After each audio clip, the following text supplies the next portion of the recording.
Pejamkan mata lahir Anda dan bukakanlah mata batin dengan mengucapkan kalimat Allah, Allah, Allah, Allah, Allah. Ayo semuanya, pejamkan mata dan ucapkanlah dalam hati Anda, yaitu kalimat Allah, Allah, Allah, Allah, Allah.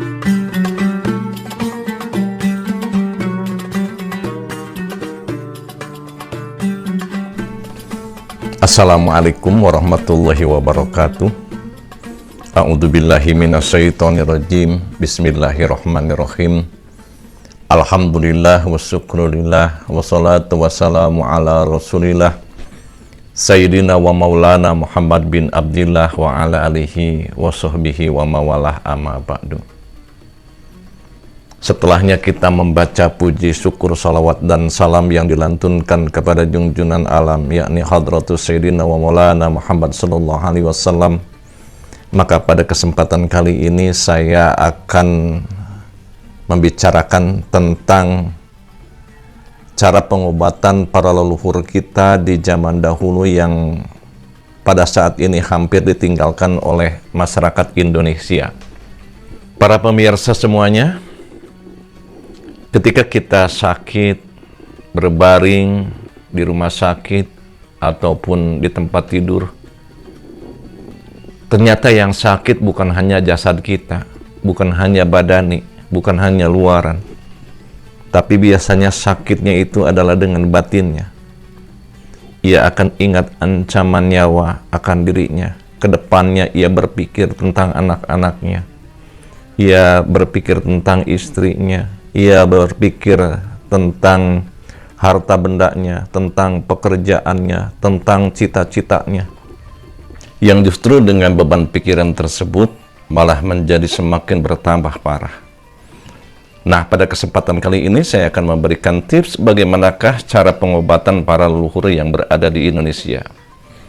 Nah, kawan-kawan, kalau kita mengingat orang tua dulu ketika anaknya sakit atau keluarganya sakit, maka ia datang kepada punduh atau kepada orang tua yang suka memapatkan jampi-jampi.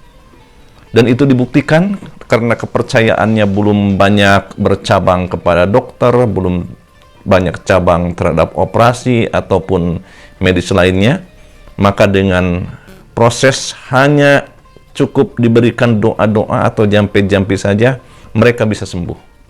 Nah, ini akan menjadi pertanyaan buat kita, kenapa di zaman sekarang ini memang hampir hilang ya. Ketika seseorang sakit itu jarang sekali orang yang justru keluarganya sakit itu, ia mencoba mengambil air wudhu, kemudian ia berdoa, kemudian ia aurad atau mengambil Al-Quran dan di depannya itu menaruh air buat yang sakit. Nah, ini sudah jarang. Kenapa demikian? Karena ia mungkin telah mencoba pun tidak sembuh. Nah, oleh karena itu kawan-kawan sekalian, bagaimanakah caranya konsep para leluhur kita untuk mengobati orang yang sakit? Proses pengobatan ini bukan hanya di Islam saja ya. Ada yang dengan cara meditasi, yang dengan hanya dipuji aja airnya, hanya diberikan sugesti saja ternyata bisa sembuh. Apalagi kalau kita mengobati sesuatu itu dengan kalimat-kalimat dzikir, dengan kalimat-kalimat Quran atau dibacakan sholawat. Konsepnya sedikit saja, tetapi keyakinan orang sekarang semakin berkurang. Konsep yang pertama, kita menjaga kesehatan secara preventif. Sebelum kita datang penyakit, maka jagalah oleh diri kita. Banyak sekali konsep-konsep yang telah diberikan oleh ahli kesehatan dan para dokter bagaimanakah cara menjaga kesehatan kita secara preventif. Tetapi selain daripada menjaga kesehatan secara preventif, seperti makanan yang harus higienis dan bergizi, ada lagi, yaitu faktor pikiran kita harus tenang. Karena ketenangan itulah yang akan menjadi sumber daripada kesehatan yang pertama. Dan bagaimanakah caranya tenang, kawan-kawan sekalian? Maka kita harus sering sekali mengosongkan pikiran dari hal-hal urusan duniawiyah dan kita fokuskan kepada yang satu, yaitu kepada Allah dengan cara zikrullah. Misalnya, ya, ini karena banyak sekali konsep cara berzikir itu. Kita yang fokus saja dengan cara mengucapkan kalimat Allah, Allah, Allah. Ya, tentu saja diawali dengan syahadat, kemudian diawali dengan tawasul. Nah, kesininya coba kita memejamkan mata dan ucapkanlah kalimat Allah, Allah, Allah, Allah. Atau yang lain boleh, tergantung apa yang diijazahkan oleh guru kita. Karena kawan-kawan sekalian, sekarang banyak sekali orang yang mengamalkan tapi isinya yang tidak dicari. Dengan isi tersebut sampai pikiran kita terfokus akan sesuatu, sehingga setelahnya kita mengucapkan kalimat Allah itu tertuju akan sesuatu, ingin sembuh, ingin sembuh, ingin sembuh, ingin sembuh, umpamanya, sampai lupa bahwa kita akan kesembuhan. Hanyalah kita bersandar kepada Allah, di sana akan ada suatu kenikmatan yang tidak bisa dibandingkan dengan yang lain. Maka masuklah ke alam rasa, kita masuk ke alam bawah sadar. Kalau dalam istilah lain, kita masuk ke dalam gelombang alfa. Dan gelombang alfa inilah yang akan menimbulkan relaksasi terhadap otak, pikiran, dan ketenangan jiwa kita. Nah, apabila relaksasi sudah dimiliki, maka otak akan memproduksi hormon serotonin dan endorfin. Dalam istilah lain adalah morfin yang ada dalam tubuh kita. Jadi kita boleh memasukkan morfin dalam badan kita, tapi bukan dari luar diri kita, tapi adalah dari dalam diri kita. Dengan adanya kita berzikir, dengan adanya kita selalu bersandar kepada fokus yang satu kepada Allah, maka akan datanglah morfin yang menimbulkan senang perasaan kita. Banyak para pencerah, kawan-kawan, yang memberikan konsep bagaimana supaya bisa relaksasi dengan wirid hanya dengan menggunakan tenang, tenang, tenang, tenang. Satu gedung orang ratusan, bahkan ada yang sampai bisa masuk ribuan, oleh para pencerah tersebut disuruh pejamkan mata, coba ucapkan dalam hati, yaitu kalimat tenang, tenang, tenang, tenang, tenang, sembuh, sembuh, sembuh, sembuh, sembuh. Sehingga dengan kalimat itu saja orang sampai tenang hatinya. Bahkan ada yang sampai menangis. Relaksasi ia dapat didapatkan, ketenangan pun bisa didapatkan. Nah, itu bagi luar daripada orang Islam, ya. Kita sebagai muslim, supaya menjadi ibadah, maka coba ucapkan apa yang telah diperintahkan oleh Allah, yaitu Bismillahirrahmanirrahim, yaitu dengan menyebut nama Allah. Oleh karena itu, saya bukan ikut-ikutan sama orang-orang paham lain, karena dalam Islam memang sudah ada, yaitu dengan cara dzikir mengucapkan kalimat Allah, Allah, Allah, Allah.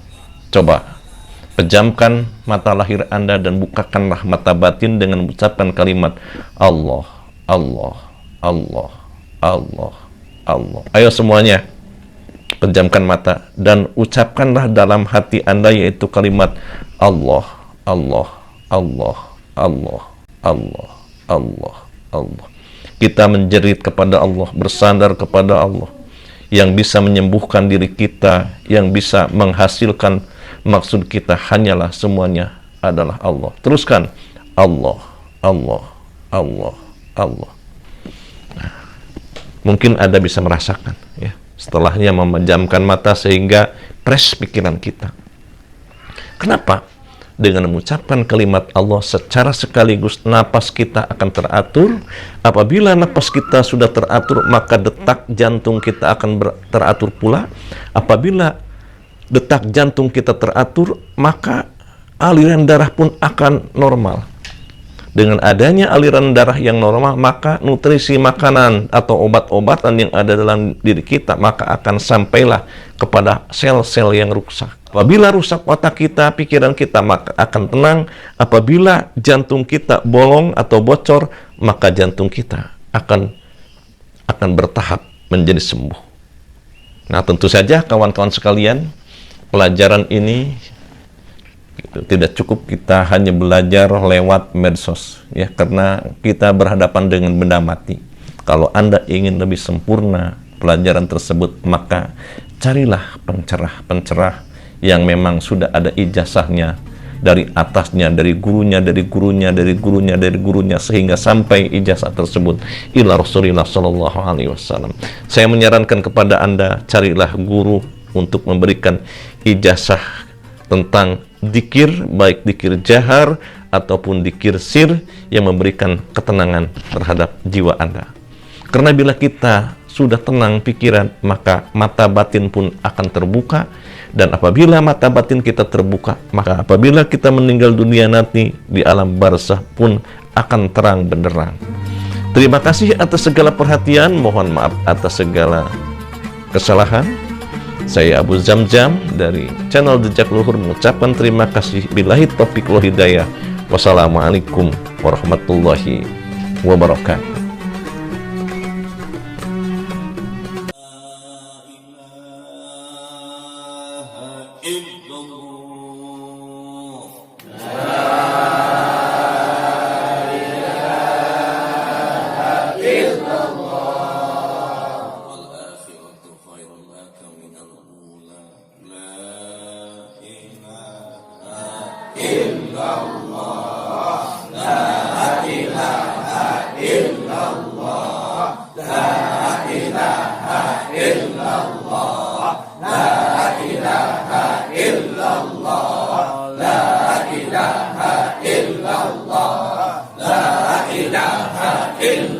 La ilaha